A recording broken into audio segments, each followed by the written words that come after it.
Okay, so now we're into the third section of the test. And I got to be honest with you. I had said to you beforehand that this was going to be the most difficult question.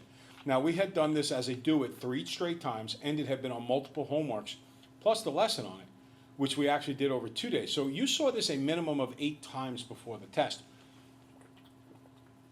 And within 8 times, you should have been able to get this right.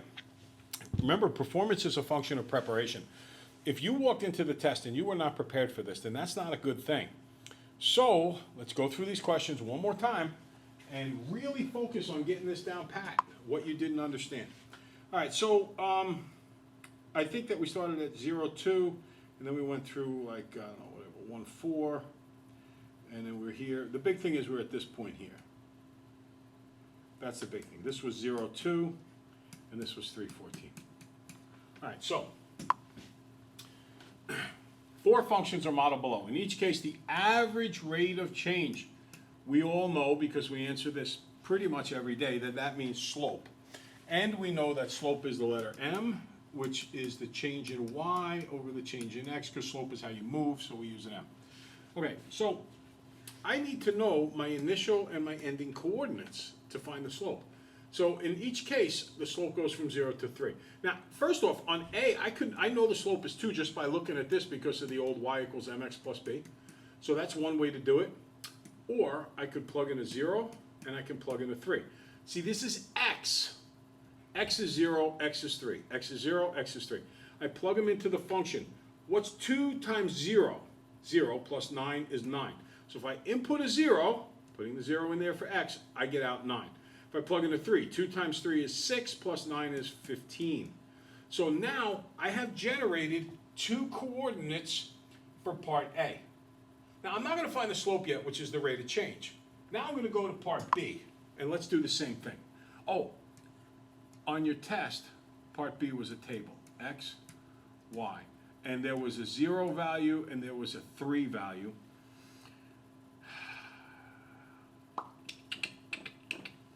I want to say that this was 13 and this was -2.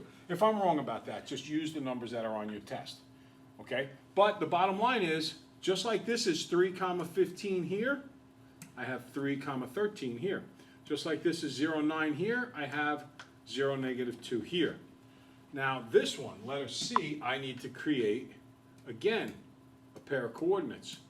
If I plug in a 0 for my x, which is right there, 2 to the 0 power is 1. I plug in a 3. 2 to the 3rd power is 8. So all I'm doing at this point is coming up with different coordinates for beginning and ending points. Here, I already have my coordinates. They're on the graph. Now, for each of these places, I'm going to go back and do the slope formula. So for letter A, I want change in y over change in x. 15 minus 9 is 6. Remember, do the y's first. Don't do the x's first. Here's a 15. That's not a minus sign. I'm just pointing it out. And there's a 9. 15 minus 9 is 6. 3 minus 0 is 3. Remember, change in y. 15 minus 9 is 6. 3 minus 0 is 3. 6 over 3, you can leave it like that, or you can reduce it to 2. Any way you like. This guy is going to be 13 minus -2. See? Subtracting the y's. And then I got to go in the same direction here. 3 minus 0. So that would be, oh, this is 13 minus 2. 15 over 3, which is 5. If you reduce it, you don't need to. The green guy, letter C. 8 minus 1 is 7, right? 8, 1. And then 3 minus 0 is 3. So I get 7 over 3. And then last but not least, 14 minus 2, 3 minus 0. 14 minus 2 is 12, 3 minus 0 is 3, 14 over that is 4. So now, the last part of this question says, which one of these is the greatest rate of change? Well, what's biggest? Is it 2? Is it 5? Is it 7 over 3? Or is it 4? It is 5. So B is the greatest rate of change.